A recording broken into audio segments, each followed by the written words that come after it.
Bodhan municipal cooption సభ్యుల ఎన్నిక మంగళవారం కట్టుదిట్టమైన భద్రతా ఏర్పాట్లు, పూర్తి పారదర్శకత మధ్య జరిగింది. బోధన్ మున్సిపల్ కార్యాలయంలో కలెక్టర్ ఇలా త్రిపాఠి పర్యవేక్షణలో నిర్వహించిన ప్రత్యేక సమావేశంలో ప్రభుత్వ సలహాదారు, స్థానిక MLA P Sudarshan Reddy ex officio సభ్యునిగా తన ఓటు హక్కును వినియోగించుకున్నారు. మొత్తం 39 మంది సభ్యులు హాజరైన సమావేశంలో 4 కోఆప్షన్ పదవులకు 35 దరఖాస్తులు రాగా నిబంధనల ప్రకారం చేతులు ఎత్తే విధానంలో ఎన్నిక నిర్వహించారు.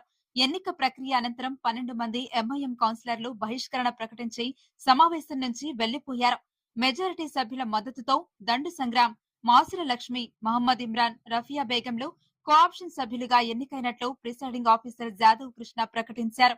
అనంతరం నూతన సభ్యులకు నియామక ధృవీకరణ పత్రాలు అందజేశారు. ఈ సందర్భంగా ప్రభుత్వ సలహాదారు సుదర్శన్ రెడ్డి, కలెక్టర్ ఇలా త్రిపాఠి నూతనంగా ఎన్నికైన సభ్యులకు అభినందనలు తెలిపారు. ఎన్నికల సందర్భంగా మున్సిపల్ కార్యాలయం వద్ద భారీ పోలీసు బందోబస్తు ఏర్పాటు చేశారు. కార్యక్రమంలో అదనపు collector V Bhujangarao, RGO Vijayalakshmi, municipal commissioner Jadhav Krishna, tahsildar Vithal, కౌన్సిలర్లు తదితరులు పాల్గొన్నారు.